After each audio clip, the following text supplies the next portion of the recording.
Shivani office से थकी हारी घर लौटी और जैसे ही दरवाज़ा खोला तो देखा पापा सोफे पर बैठे हैं और उसकी पुरानी तस्वीरें निहार रहे हैं। पापा, आज आपने फिर मेरी चीज़ें छेड़ दी। मैंने कितनी बार कहा है ना, मेरे कमरे में, मेरी अलमारी में बिना पूछे मुझसे मत देखा कीजिए, मुझे अच्छा नहीं लगता। पापा ने धीरे से मुस्कुराकर कहा, बेटा गुस्सा क्यों कर रही है, बस तेरे बचपन की फोटोएं देख रहा था। तेरे टिफिन में तेरे पराठे याद आ गए। पापा, यही तो प्रॉब्लम है आपको लगता है कि सब कुछ अभी भी वैसा ही है। ये घर, ये कमरा, सब चीज़ें सब आपकी मर्जी से ही तो इस्तेमाल होती हैं। लेकिन अब सब बदल चुका है पापा, मैं बड़ी हो गई हूँ।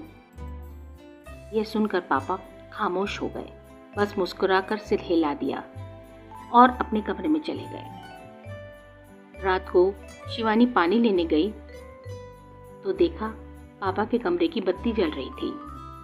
उसने दरवाज़ा धीमे से खोला तो सामने टेबल पे एक पुरानी खुली हुई डायरी पड़ी थी जिसमें पापा अक्सर कुछ लिखा करते थे। उसने उस डायरी से पढ़ा, आज नेहा मुझसे नाराज़ हो गई है। मुझे समझ नहीं आता कि कब वो इतनी बड़ी हो गई है कि मेरी मौजूदगी उसे अब बोझ लगने लगी है।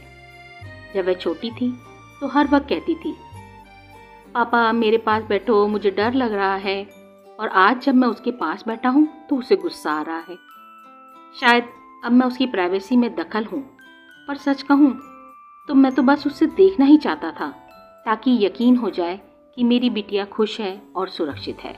ये पढ़कर शिवानी की आंखें भर आई।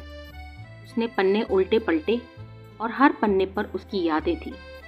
पहला पन्ना स्कूल का दिन, दूसरा पन्ने पर साइकिल चलाना, डॉक्टर बनने का सपना और पापा का गर्व। शिवानी वहीं कुर्सी पे बैठ गई और डायरी पढ़ते पढ़ते रोने लगी। सुबह उठते ही हुए पापा के पास गई। पापा रसोई में थे और उसके लिए मनपसंद दलिया बना रहे थे। उसने कहा, पापा आपने मुझे जगाया क्यों नहीं? मैं हूं ना यहाँ, मैं खाना अपना खुद बना लूंगी। अरे तू थक गई होगी, यही सोचा मैंने। आराम कर, तेरे लिए मैं खाना बना रहा हूँ। और तेरे लिए खाना बनाना मेरे लिए कोई काम नहीं है। शिवानी की आंखों से आंसू बहने लगे। वह दौड़कर पापा से लिपट गई। सॉरी पापा, कल मैंने आपको बहुत बुरा बोला। मैं बस यही चाहती थी कि मेरी लाइफ मैं अपनी तरह जी सकूं, पर मैंने यह नहीं सोचा कि मेरी लाइफ से जुड़ी हुई तो आपकी खुशियां हैं। पापा ने उसकी पीठ थपथपाई और बोले, बेटा हम माँ बाप यही चाहते हैं कि बच्चे अपनी तरह जिएं।